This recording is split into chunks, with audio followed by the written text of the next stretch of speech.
Being a high standard woman, it means that you value yourself, you are intentional, you are confident in who you are, and you know what your standards, your morals are, and you will never compromise that for the sake of being accepted by anyone at all. So when we talk about a woman who is a high standard woman, this is not a woman that is full of pride, full of herself, a woman that is mean, a woman that is rude. This is just a woman that has taken the time to intentionally work on herself to ensure that she is healed. She knows what her identity is, and know that she has evolved, she has pivoted, and she has now found herself. She's now able to see herself through the lens of the Holy Spirit. She knows who she is called to be, what she carries, and she embodies everything about all of that. And she does not have any intentions to shrink back to allow herself to be disrespected by herself or anyone else. That's what it means to be a high standard woman. She's not rude, she just knows who she is. And so when we talk about becoming a high standard woman, there are some things that you want to understand, there's some things that you want to implement. And so we're gonna talk about becoming. That's the word for the day. Becoming a high standard woman. It's not about changing into a version of you that is not authentic. You are becoming that authentic version of you, which is the best version. And so even though you may not be where you want to be now, if you start acting a certain way, talking a certain way, dressing a certain way, you're actually forcing and forging that reality from the inside of your spirit, from the inside of your soul to come out. And so sometimes you have to start just changing the external things, the internal things, how you speak, etc., to become the version of you that you want to be. So you walk into a room and you just start changing the way that you talk. Deep down inside of yourself, it may sound like this is not me, this sounds weird, I wonder if anyone else thinks I sound weird. Sometimes you're overthinking it, but if you want to show up better, if you want to increase and extend yourself to the fullest of your capacity to walk in the fullness of who God has created you to be, who you're called to be, then you have to start making the changes one at a time. This does not mean that you're being fake.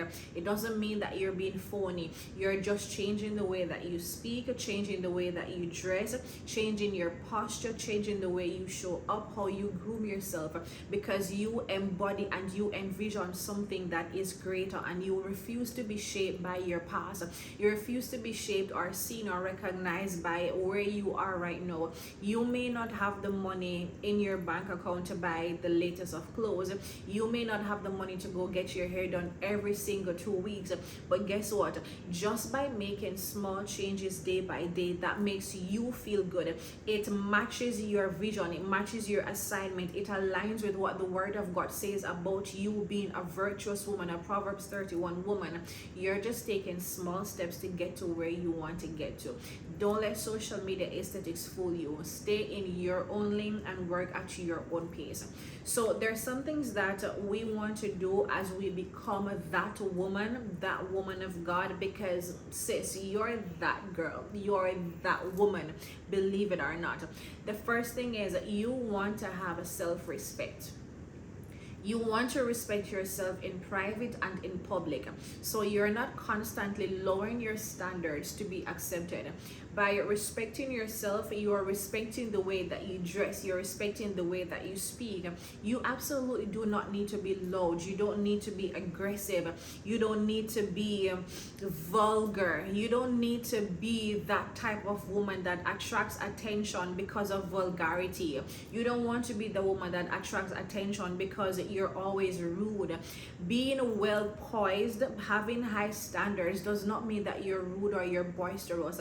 It means that you're calm, you're elegant, you're sophisticated in your approach, in the tone, your tone of voice, the way that you speak, the way that you respond.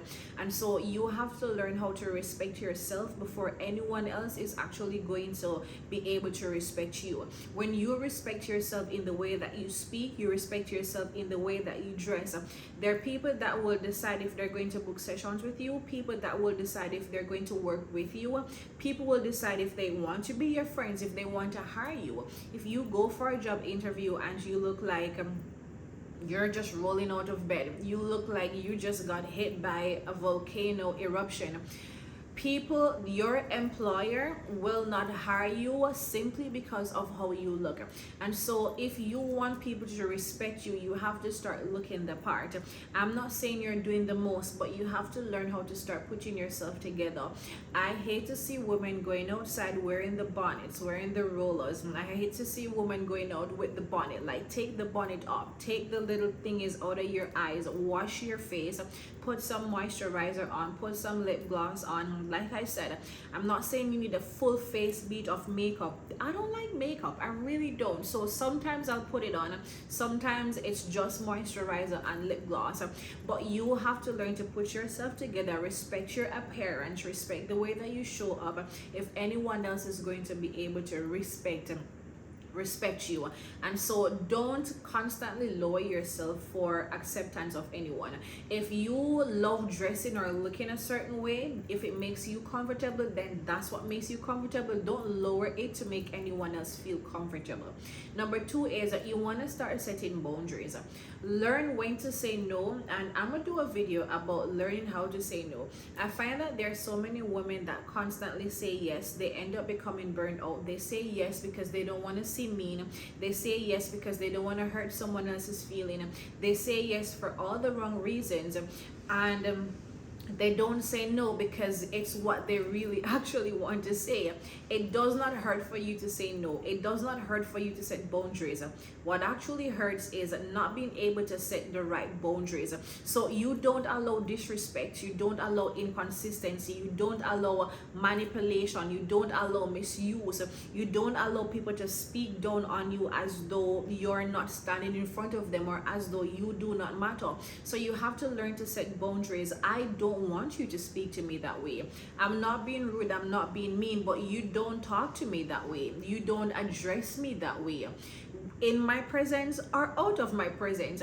And there's nothing wrong with, speaking up for yourself or speaking out for yourself.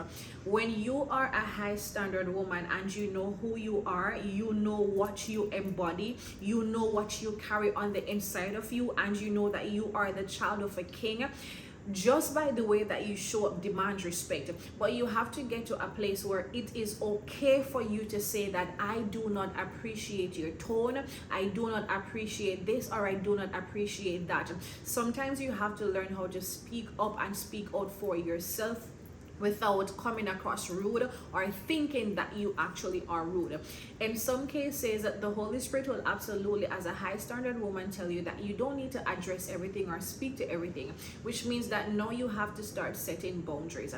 If people are okay with being rude, with being mean, with being manipulative, if people are okay with disrespect and misuse and abuse of your gift, your skills, your callings, etc., then you want to start setting boundaries, because it's not okay for you to forgive but keep that door open for these same people to constantly hurt you and use you over and over and over. When you are someone, if you're anyone like me, that you're caring, you're giving, you always want to give, and if you're not careful, you will give away everything that you actually have. You will say yes to everyone because you don't want anyone to feel a certain kind of way. Then if you're not careful, just that approach alone is enough to hurt you.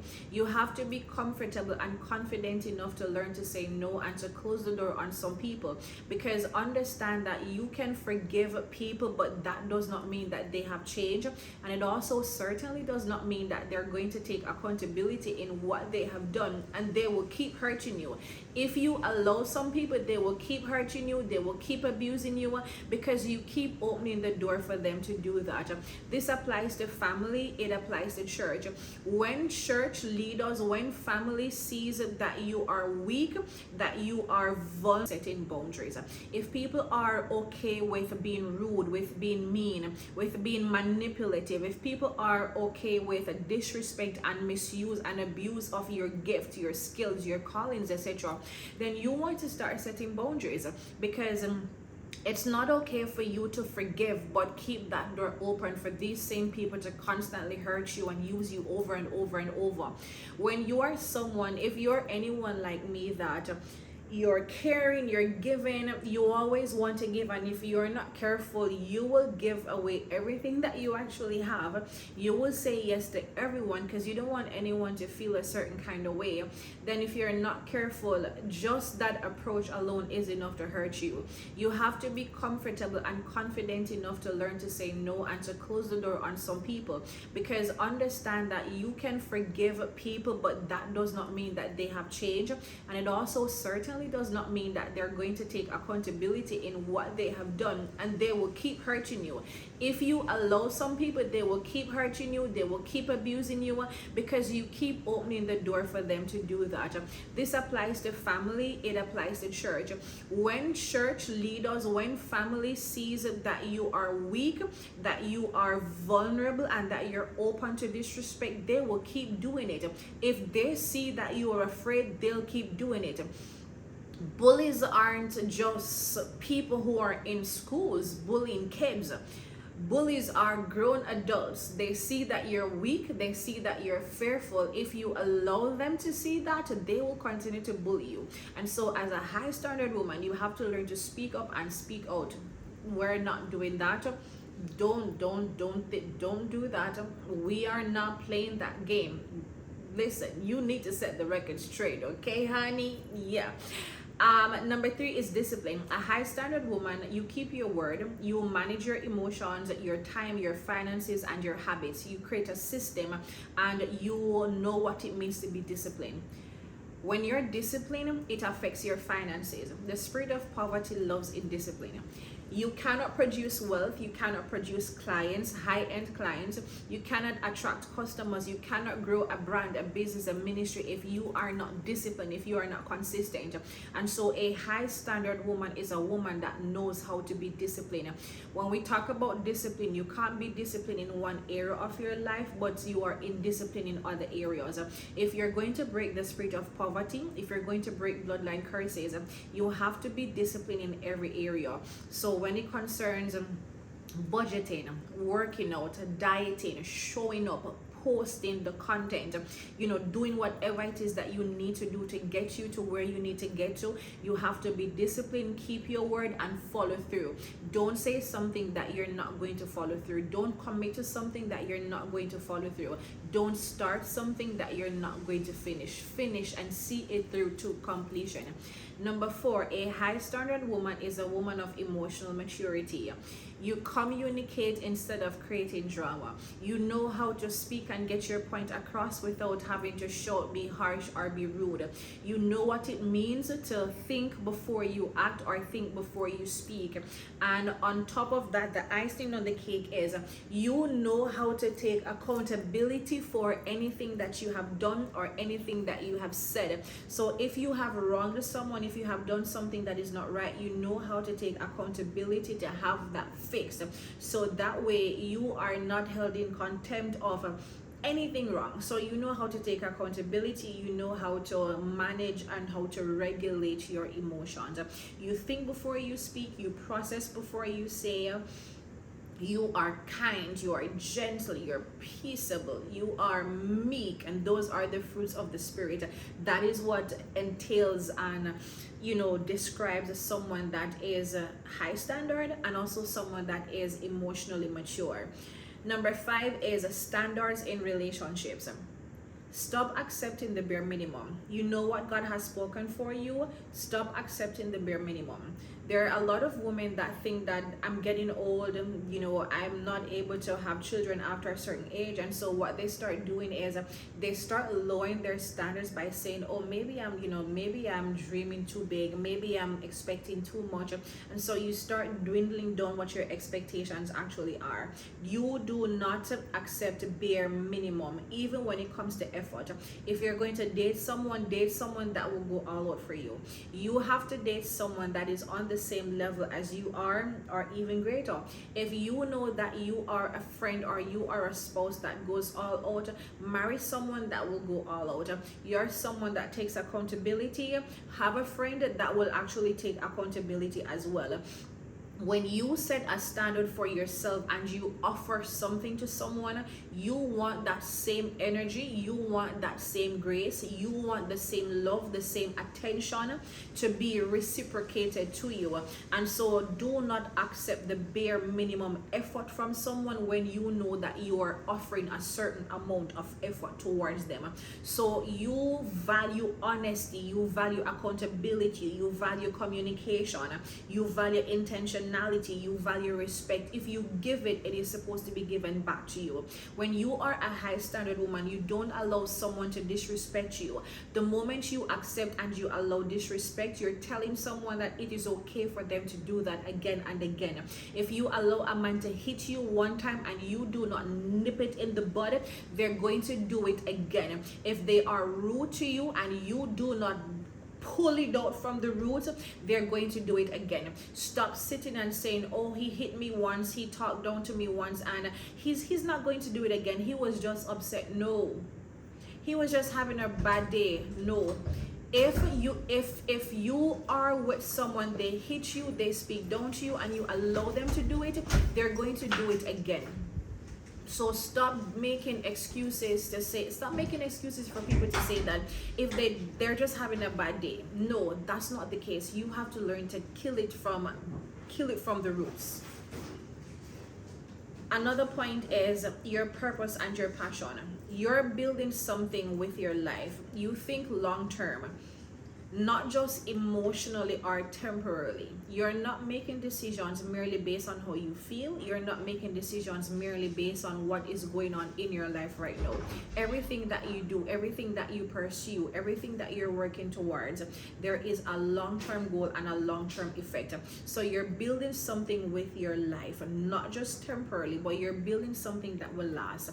You're building something that will become a legacy, that will become your empire, something that will be generational. That means you have to ensure that there is a secure foundation when it comes to your finances, when it comes to your relationship, when it comes to your business. You want to ensure that the foundation is intact. So one, there has to be respect, there has to be discipline, there has to be consistency, there has to be communication, there has to be intentionality. You have to ensure that the proper work is put in to ensure that whatever you build, it is going to be able to be sustained even in the difficult times. Let me give you 2 more points. Selectiveness. Everybody does not get access to you, and that's something that we need to pay attention to. You have to be careful about your environment, family, friendship, dating, and influences. Not everyone has access to you. As someone who is a high standard woman, you have to ensure that you protect your atmosphere, you protect your space, you protect your environment, you protect your peace of mind, you're protecting your vision and the things that you're working towards as well. There's some people that does not want you to get to a certain level. There's some people that does not believe in you. There's some people that does not want you to pass them out. They don't want you to go ahead of them. There's some people that feel as though you're supposed to become comfortable and adjusted to the type of life that you're now living, because why would you want more? Why would you want to go out of your way? Why do you think that you're better than us? You have to associate yourself with people who are driven, people who are visionary, people that you have to be connected to people that want to see you win the very way that they want to win. Be connected to people who aren't afraid of you bypassing them. People who aren't afraid of you becoming more successful than they are. Be connected to people that want you to go to the extreme, to be successful, to be great. Be connected to people that want to see you do great in your endeavors, even if you bypass them by great lengths, by great strides. These are the people that you want to connect with. Do not lower your standard to anyone that wants you to be beneath them. It is not a competition, it's not a comparison, but you want to be around people that encourage you and motivate you to just do your very best in every single thing that you have to do. And I'm gonna stop right there. I've shared so much, and that's a lot of different points for us to work on. You're not arrogant, you're not acting, you're not trying to be perfect, you're not materialistic, and you're just simply becoming the best version of you that God has created you to be. You're not difficult, you're just becoming the version of you. Let me tell you something. When people can't disrespect you and people can't be mean to you, they tell you that you're being mean, you're being difficult. No, I'm not. You just don't have the access and the privilege to be disrespectful the way that you once used to. I'm protecting my peace, I'm protecting my space, I'm protecting my family, I'm protecting my children, I'm protecting my legacy. What is it that you need to work on in this season? Do you need to learn to say no more often? Do you need to learn to stop trying to over explain yourself? What is it that you can identify in you that needs to be changed, that needs to be fixed, that you need to work on? I want you to go ahead and make a note of it. You don't have to put it in the comment section. You can if you want to, but get a journal, get a diary, something that you can start taking notes in, that you can start working towards in this season. God has so much more greater for you, and it is okay to live a high standard, high value, high moral life, and do not lower your standards for anyone. If this video has blessed you, encouraged you in any way, make sure you like the video, leave a comment down below, subscribe, share with someone. Thank you so much for joining my community.